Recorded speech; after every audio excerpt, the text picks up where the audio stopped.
ভাবি, ওই ভাবি, এটা ভাবি, কে? ভাবি নেই, হ্যাঁ, ভাবি নেই। ভাবি। ভাবির দরকার? হ্যাঁ, ভাবির সাথে একটু দরকার ছিল। কি দরকার? আছে, একটু দরকার আছে।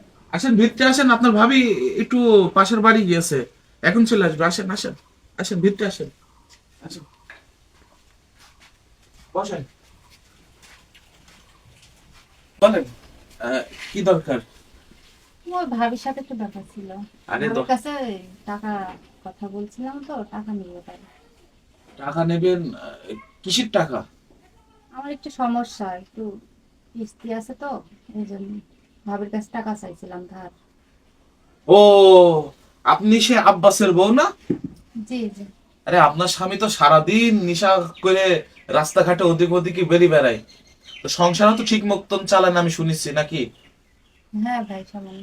তো মাশাল্লাহ, আপনি তো দেখতে শুনতে অনেক সুন্দর ভাবি। তা বলছিলাম যে টাকা আমি এমনি দিতে পারি, যদি একটা শর্ত আপনি মানেন। কি সত্য ভাই বলেন? কি শর্ত?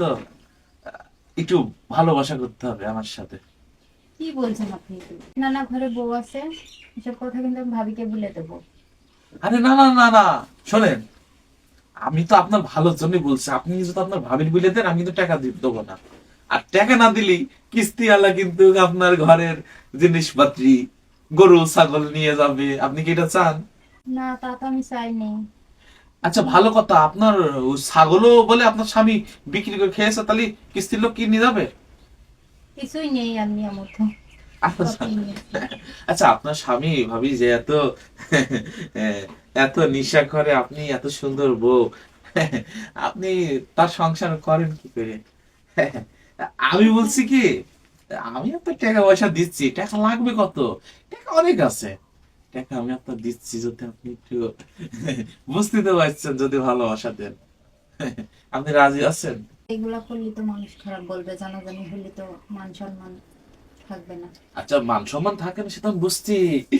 আহ, আ- আপনি একটু উঠে বসেন, উঠে বসেন, হ্যাঁ ওঠেন। থাক, সমস্যা নেই। বলছিলাম যে আমি একটু আপনার সাথে ভালোবাসা করতে চাইছি। ওরম টাকার দরকার নেই আমার। আপনি কি সব মেয়েদের এক ভেবেছেন? দরকার হলে লোকের বাড়ি কাজ করবো, তাও ভালো, তবু ওরম টাকার দরকার নেই। থাকুন। সর্বনাশ! মেয়েটার এত অভাব, এত কষ্ট, তারপরেও স্বামীর সম্পদ অন্যজনকে দিতে রাজি না।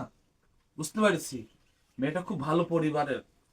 দুনিয়ার যদি সব মেয়েরা যদি এরকম সৎ হতো, এরকম ভালো হতো, তাহলে স্বামী স্ত্রী সংসার অশান্তি হইতো না, তালাক ডিভোর্স হইতো না। প্রতিটি ঘরে ঘরে, বাংলার প্রতিটি ঘরে ঘরে সৎ মেয়ে যদি থাকতো, তাহলে এই সমাজে মানে খারাপ কাজ বলে থাকতোই না। যাক, আল্লাহ তুমি আমার বাঁচিয়েছো, আমি বাঁচলাম। মেয়েটা আসলে খুব ভালো। না না না না, আমি তো বিরাট ভুল করেছিলাম। যাক, আমার বউ আসলি, আমি তাকে কিছু টাকা দিয়ে পাঠাবো। মেয়েটা খুব ভালো, খুব ভালো। যাক, আল্লাহ আমার বাঁচিয়েছে।